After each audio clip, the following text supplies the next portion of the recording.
और उन्होंने मामला इलेक्शन कमीशन को भेजा है। वो अभी रिटर्न ऑर्डर आएगा तो पता चलेगा कि उन्होंने क्या उसमें लिखा है, लेकिन उन्होंने भी अपना फैसला तब्दील कर लिया है। यूं 13 में से 10 जजेस जो हैं उन्होंने पीटीआई के अगेंस्ट फैसला दिया है, और एक जज जो है सलाउद्दीन पमर साहब, ना उन्होंने इधर का फैसला दिया ना उधर का फैसला दिया है, वो रिक्यूज कर गए, वो बेंच से अलग हो गए। और सिर्फ 2 जज, इन 2 जजेस का नाम पूरे पाकिस्तान की जबान पर होना चाहिए, पूरे पाकिस्तान को इन 2 जजेस का नाम याद रहना चाहिए, जस्टिस आयशा मलिक और जस्टिस अकील अब्बासी। तमाम तर जबर, बर्बरियत, खौफ, दबाव, हर चीज के बावजूद ये 2 वो अजीम जजेस हैं जिन्होंने अपने हलफ से वफा की, और अपने हलफ से वफा करते हुए अपने हलफ के मुताबिक फैसला किया, और फैसला ये किया कि ये मखसूस नशिस्तें तहरीक इंसाफ का हक बनती हैं, ये तहरीक इंसाफ के पास ही जानी चाहिए। और इन्होंने ये रिव्यू एप्लीकेशन मुस्तरद की, और उन्होंने कहा कि ये मखसूस नशिस्तें नून लीग पीपल्स पार्टी इनको नहीं दी जा सकती।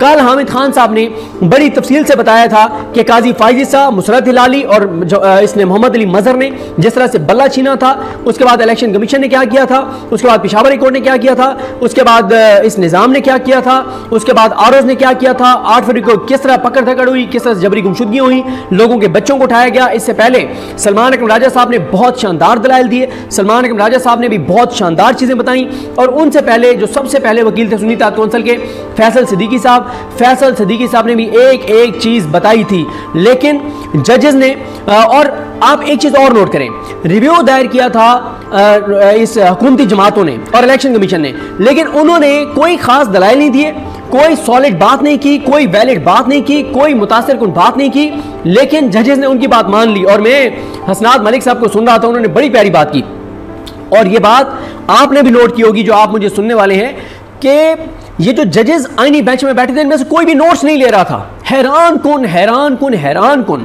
कोई जज नोट्स नहीं ले रहा। हालांकि हमने देखा है कि जब भी इंपॉर्टेंट केस होता है एक चीज जजेस लिख रहे होते हैं, लेकिन नोट्स नहीं ले रहे थे जजेस। भाई जब आपने कोई चीज नोट ही नहीं की तो आप फैसला कैसे लिखेंगे? ये बहुत हैरान कुन है। इससे पहले मिलिट्री कोर्ट्स केस में भी ये हुआ कि ये मोहम्मद अली मजहर, हसन अजहर रिजवी, शाहिद बिलाल हसन, मुसरत हिलाली कोई नोट्स नहीं ले रहा, लेकिन फैसला इन 5 जजों ने दिया कि मिलिट्री कोर्ट्स होनी चाहिए और वो बहुत अच्छा काम कर रही हैं, और सिविलियन को जो कोर्ट्स हैं उनकी इतनी हैसियत और औकात नहीं है, मिलिट्री कोर्ट्स में सिविलियंस का ट्रायल होना चाहिए, और ये बहुत शानदार चीज़ है और ये बहुत ज़बरदस्त चीज़ है। लेकिन एक चीज़ मैं आपको अर्ज़ कर दूँ, आज के इस फैसले से, आज की जो कि पता था, लेकिन इससे पाकिस्तान के अंदर अदालतों पर जो लोगों की का एतमाद ख़त्म हो चुका था उसमें मज़ीद शिद्दत आएगी, लोगों में और नफरत बढ़ेगी। और ये जो फैसला है आज का, ये पाकिस्तान की अदालती तारीख के स्याह तरीन फैसलों में से एक फैसला है। पहले पीटीआई से पहले इमरान खान की हुकूमत गिराई गई, फिर इलेक्शन नहीं करवाए गए, फिर इलेक्शन जब हुए भी तो वो रिग्ड करवाए गए, उससे पहले बल्ला छीना गया, फिर उसके बाद जब लोग आज़ाद भी जीत गए उनको, उनमें से कई लोगों से पार्टियां तब्दील करवाई गई, फिर उसके बाद जो बची खुची सीटें थी फॉर्म 45 के मुताबिक जिनका रिजल्ट आ गया था उनके मुताबिक जो मखसूस नशिस्तें मिलनी थी आज वो भी मखसूस नशिस्तें छीन ली गई हैं। एक इंतहाई शर्मनाक फैसला, एक घटिया फैसला जो पाकिस्तान को नुकसान पहुंचाएगा, जो पाकिस्तान के लोगों की नफरत में इजाफा करेगा, जो पाकिस्तान के लोगों का अदालतों पर रहा सा एतमाद भी ख़त्म करेगा। और इससे पहले मैं हर दूसरी वीडियो में एक बात कर रहा हूं कि 3 हफ्तों में पंजाब में 9 लोग अदालतों के अंदर कत्ल हुए हैं, 9 लोग अदालतों के अंदर कत्ल हुए हैं। लोग कानून हाथ में लेके खुद अपने इंसाफ कर रहे हैं, जो कि जस्टिफाई नहीं है। ये कानून हाथ में नहीं लेना चाहिए, लोगों को ये नहीं करना चाहिए, इससे पाकिस्तान का नुकसान है। वक्त गुजर जाएगा, आज ये जज हैं कब तक रहेंगे? इन्होंने अब हयात थोड़ी पी हुई है, एक न एक दिन तो उन्हें रिटायर होना है, कि एक न एक दिन तो रिटायर होने। भाई ठीक है, अभी इनकी 5-5 साल मुद्दत मुलाजमत बढ़ा रही है हुकूमत, इनको 70-70 साल तक रखना चाहते हैं, किसी को 80-80 साल तक कर देंगे, फिर क्या है? इन्होंने मतलब हमेशा जिंदा रहना है, इन्होंने मतलब इन्होंने कभी इस दुनिया से नहीं जाना, कोई हमेशा ऐसे ही चलता रहेगा, साल बाद, 6 माह बाद, 2 साल बाद, 10 साल बाद एक न एक दिन तो पाकिस्तान के अंदर कानून की हुक्मरानी आनी है और पाकिस्तान आगे जाएगा। लेकिन इस मुल्क के अंदर अगर कोई कानून हाथ में लेता है और खुद अपने फैसले करता है तो ये पाकिस्तान के लिए ठीक नहीं है। लेकिन ये एक शर्मनाक फैसला है, ये एक स्याह फैसला है, और इससे पाकिस्तान के लोगों की नफरतों में इजाफा होगा, घुटन में इजाफा होगा, अनसर्टेनिटी में इजाफा होगा।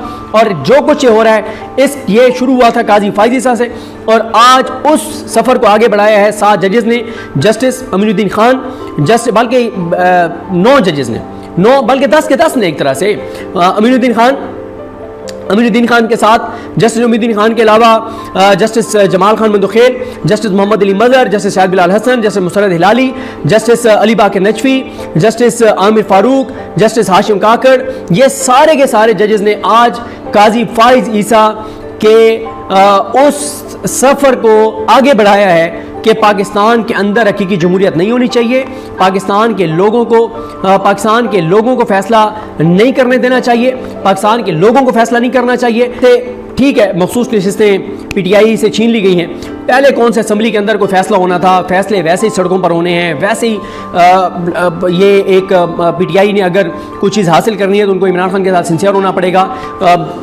असम्बलियों से निकलना तो है कुछ नहीं, और असम्बलियों की कोई वक़्त और हैसियत और औकात तो है कोई नहीं, लेकिन यह है कि इमरान खान का बयानिया जीत गया है। इमरान खान के मौक़िफ़ की तौसीक हुई है, तस्दीक हुई है, जब इमरान खान ये कहता है कि 26वीं आईनी तरमीम के बाद ये अदालतें लेला अदालतें हैं, ये हुकूमत लेला हुकूमत है, 26वीं आईनी तरमीम के बाद अदालतों से कुछ नहीं होना। और इमरान खान बार बार कहते हैं कि मज़ामत करनी पड़ेगी और फैसले सड़कों पर होंगे। इमरान खान के उस मौक़िफ़ की तस्दीक और तौसीक हुई है। बहरहाल जी, देखते हैं चीज़ें कैसे आगे बढ़ती हैं, और ये एक शर्मनाक फैसला। और आज PTI का भी रवैया, आज वकील बहुत शानदार दलाइल दिया, हामिद खान साहब ने, सलमान राजा साहब ने बहुत शानदार दलाइल दिए, अपना ये इन्होंने फैसल सिद्दीकी साहब ने बहुत अच्छे दलाइल दिए। जो लोग इनको असिस्ट कर रहे थे,